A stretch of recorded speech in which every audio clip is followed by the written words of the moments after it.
त्यांनी त्यांची भूमिका स्पष्टपणे मांडली। 17 नोव्हेंबरचा ओबीसीचा महाराष्ट्रातला पहिला एल्गार मेळावा, या मेळाव्याला येण्याच्या आदल्याच दिवशी त्यांनी त्यांच्या मंत्री पदाचा राजीनामा दिलेला आहे।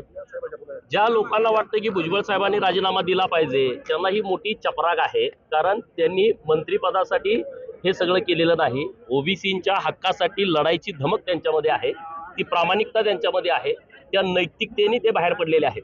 त्यामुळं आता जे कोणी आता हे सगळं बोलत होते त्या लोकांच्या प्रतिक्रिया तुम्ही घ्या, त्यांचं काय मत आहे या विषयामध्ये।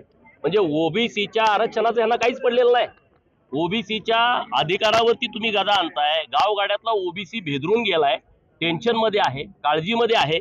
ओबीसीच्या पंक्तीमध्ये 346 जण बसलेले आहेत, 346 जाती आहेत, निम्म्याच्या वर अशा जाती आहेत की त्यांना अजून या आरक्षणाचं काही लाभ पण मिळालेला नाही। आणि अशा वेळेस तुम्ही या ओबीसीचं आरक्षण हिरावून घेण्याचा प्रयत्न करताय। ते हिरावल्यानंतर तुम्ही असुरी आनंद व्यक्त करताय। हे कुठल्या घटनेत बसतंय, हे कुठल्या संस्कारात बसतंय? आणि त्यामुळं आमची जी लढाई आहे ती आमची लढाई अन्याय करणाऱ्यांच्या विरोधातली लढाई आहे। मराठा समाजाला आरक्षण दिलंच पाहिजे, आम्ही त्या मताचे आहोत।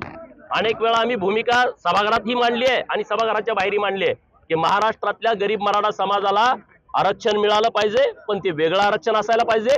ओबीसी समाजातलं आरक्षण देता कामा नये। आणि जर तुम्ही तसा प्रयत्न केला तर आता महाराष्ट्रातला ओबीसी गप्प बसत नाही। तुम्ही आजची परिस्थिती बघितली, इथं अनेक लोकांनी दबाव आणले, अनेक लोकांनी इकडे मोर्चाला जायचं नाही, परंतु आता ओबीसींच्या जीवन मरणाचा प्रश्न उभा राहिलाय। ओबीसींना आता कसल्याही परिस्थितीमध्ये संघर्षाला तयार राहिलं पाहिजे, ही भूमिका आता गावगाड्यातल्या लोकांनी घेतली। आज या महाराष्ट्रामध्ये अनेक आंदोलनं सुरू आहेत। धनगर समाजाच्या आरक्षणाच्या बाबतीमध्ये अनेक आमच्या सहकार्याने आत्महत्या केली। मागच्या 4 दिवसापूर्वी छत्रपती संभाजीनगर जिल्ह्यातल्या पिंपरी राजा गावच्या एका तरुण मित्रानं आत्महत्या केली। गेला रोहित पवारचा कोण माणूस तिथं? त्यांचा कोणी प्रतिनिधी गेला? त्यांनी कधी या सगळ्या गोष्टीचा विचार केला? नाही केला। अनेक पोरांनी आत्महत्या केलेत। राज्यातल्या कुठल्या घरी तुम्ही गेला? आणि मग इकडं आरक्षणाचा विषय आल्यानंतर हे पेटवावं म्हणून आझाद मैदानावरती सगळ्यात अगोदर जाऊन हजर राहिला। अरे महाराष्ट्रातला ओबीसी आता जागा आहे। आणि म्हणून माझं म्हणणं आहे की रोहित पवाराच्या अंगामध्ये रक्त वाहत नाही तर तो जातीयवाद वाहतो।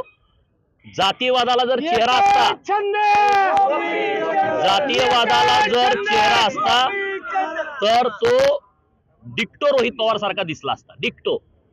आणि त्यामुळं रोहित पवारांच्या बाबतीतली आमची भूमिका काल जी होती तीच आज आहे।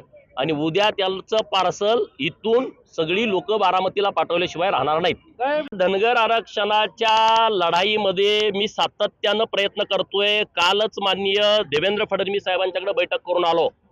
येत्या 12 तारखेला धनगर समाजाच्या आरक्षणाची अंतिम तारीख आहे। माननीय उच्च न्यायालयाने काही प्रश्न विचारलेले आहेत, तेवढ्याच प्रश्नाची उत्तरं 12 तारखेला आम्हाला द्यायची आहेत।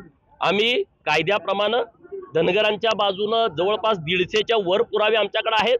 राज्य सरकारनं राज्यामध्ये धनगर नावाची जमात अस्तित्वात नाही याचं ॲफिडेव्हिट दिलंय, शपथपत्रावरती 3 वेळा लिहून दिलेला आहे। आणि त्यामुळं आम्हाला 12 तारखेनंतर एक 8-10 दिवस 15 दिवस म्हणजे ह्या महिन्यामध्ये आमच्या आरक्षणाचा निकाल कोर्टातून लागेल। एबीपी माझा, उघडा डोळे बघा नीट।